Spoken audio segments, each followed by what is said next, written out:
Muy bien, ahora vamos a empezar a trabajar con lo que son las funciones nitrogenadas. ¿Cuál es la diferencia con las anteriores? Que acá lo hacemos trabajar al nitrógeno. ¿Al nitrógeno en qué forma? En forma de amoníaco. ¿Se acuerdan del amoníaco? Era un hidruro no metálico que se sumaba al nitrógeno con su menor valencia, que era 3, y el hidrógeno. Ese es el amoníaco. Si yo sumo amoníaco más un alcohol, una molécula de alcohol, voy a obtener lo que se llama amina. Miren acá, esto es el amoníaco en fórmula desarrollada, y acá tengo un alcohol que sería el etanol, que hemos dicho siempre que para que se forme esta molécula, estas dos van a tener que perder una molécula de agua. Entonces el amoníaco va a perder un hidrogenión y el alcohol va a perder todo su grupo oxidrilo. Entonces, ¿cómo me va a quedar? Puedo escribirlo de dos maneras. En este caso voy a empezar a escribir por la cadena carbonada. Entonces tengo carbono, hidrógeno 3, unido a este carbono que está sosteniendo dos hidrógenos y que a su vez con esta covalencia queda unida a la covalencia del nitrógeno que está sosteniendo dos hidrógenos. Entonces ustedes van a ver que la fórmula general va a responder a radical, que sería una cadena carbonada, unido al grupo funcional amino. Esto que ven acá es el grupo funcional amino, así se llama. Este grupo funcional amino es lo que le da las características a las aminas. ¿De dónde vino? Del etanol, entonces va a ser etilamina. Y es una amina primaria. ¿Por qué digo que es una amina primaria? Porque solamente sumé una sola molécula de alcohol. Bueno, entonces ahora empecemos a hablar de lo que serían las aminas secundarias y la amina terciaria. Veamos acá, ¿cómo se forma una amina secundaria? Una amina secundaria se forma cuando yo tengo el amoníaco y tengo dos alcoholes. En este caso tengo el etanol y el propanol. El grupo amoníaco va a presentar, acá yo lo tengo presentado en fórmula desarrollada, con un hidrógeno de él, va a unirse con el oxidrilo y esa es la molécula de agua que se va, de manera tal que ese enlace quede libre para unirse con lo que fue antes el alcohol, que ahora quedaría transformado en un radical alquílico. Y lo mismo en el segundo caso con el segundo alcohol. Aportaría su hidrogenión, el alcohol su grupo oxidrilo y esa sería la segunda molécula de agua que se va. Entonces, ¿cómo queda?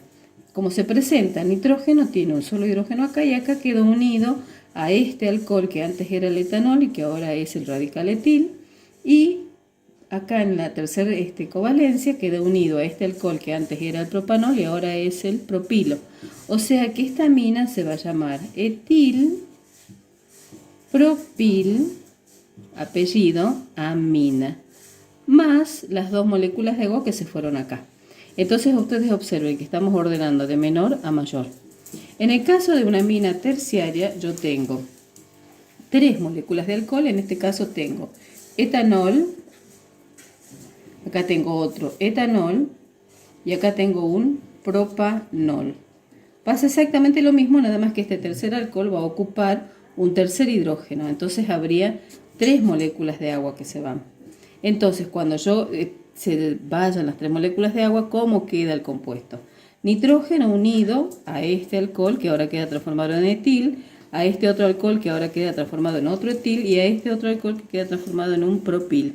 Entonces este compuesto se va a llamar etil, pero como hay dos, entonces yo voy a decir dietil, acá hay un propil, propil, amina. Siempre el apellido es amina, ¿por qué? Porque se dice que es el amoníaco más el alcohol. Y los nombres de los alcoholes con los cuales trabajaron. Acá yo tengo tres alcoholes, entonces esto es una amina terciaria.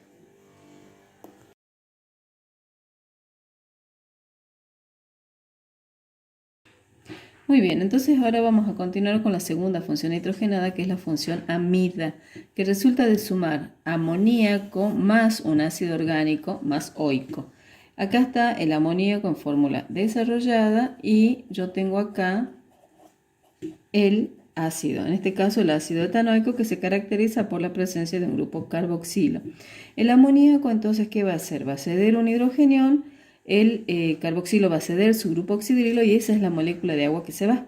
Entonces, ¿cómo queda unida la molécula? Empiezo a escribir desde la cadena carbonada, carbono, hidrógeno 3, carbono con doble enlace al oxígeno, una simple que lo perdió y que queda unido a este nitrógeno que está sosteniendo dos hidrógenos. Entonces esta es una amida. Si vino del ácido etanoico, su nombre va a ser etán y el apellido amida.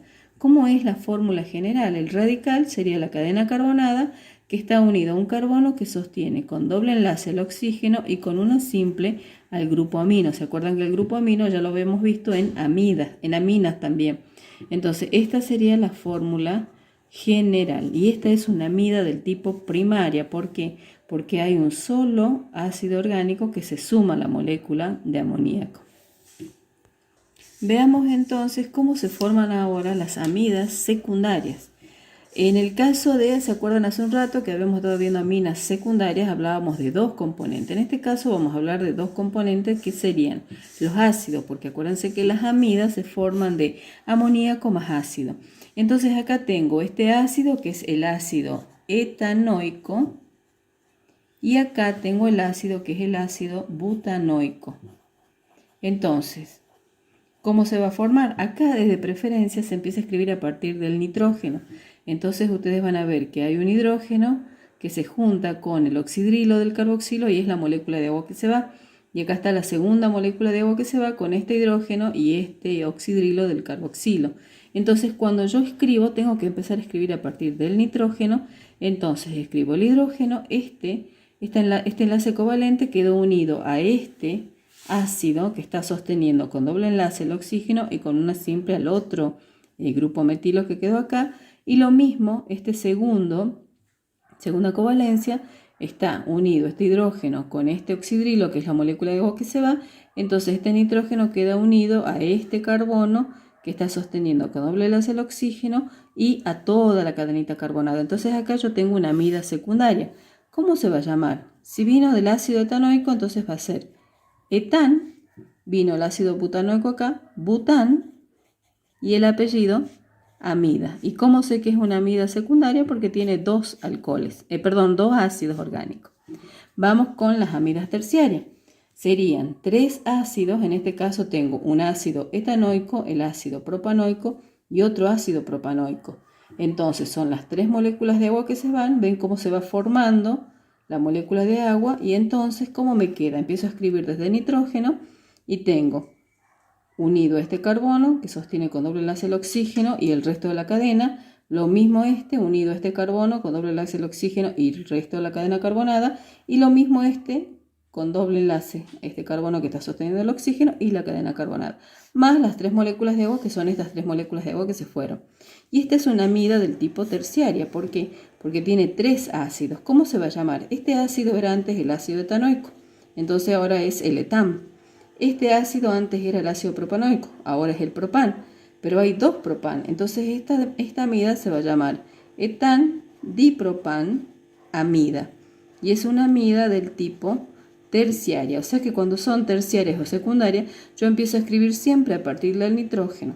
En cambio cuando es una amida primaria yo tengo que empezar siempre a escribir a partir de la cadenita carbonada.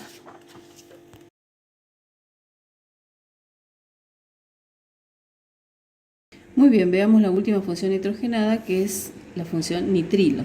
El nitrilo se caracteriza por este grupo, que se llama grupo funcional nitrilo, que es un carbono con triple enlace al nitrógeno y un cuarto enlace que es la covalencia, que ya van a ver cómo se forma. Miren acá. Resulta, dice el nitrilo, de la deshidratación de las amidas, o sea que yo acá tengo la etanamida. Si yo la deshidrato, ¿cómo sería? Hacer la pérdida de una molécula de agua. Esa sería la molécula de agua que se va. Y entonces, ¿cómo me queda? Miren acá, carbono, hidrógeno 3, unido a este carbono. ¿Qué pasa con esas tres valencias? Se juntan y quedan unidas aquí al único nitrógeno que había acá. Entonces, ven, ahí queda un nitrilo. ¿Cómo se va a llamar? 1, 2, etano, nitrilo. Lo que siempre tienen que tener en cuenta es que el nitrilo siempre va en un carbono primario, o sea, en los extremos de cadena. Supónganse que yo tenga este compuesto que de base es el propano, entonces, ¿qué tengo? Ahí voy a tener un grupo nitrilo, entonces, ¿cómo se va a llamar? Propano, nitrilo. Siempre va ubicado en un extremo de cadena, o sea, en un carbono primario.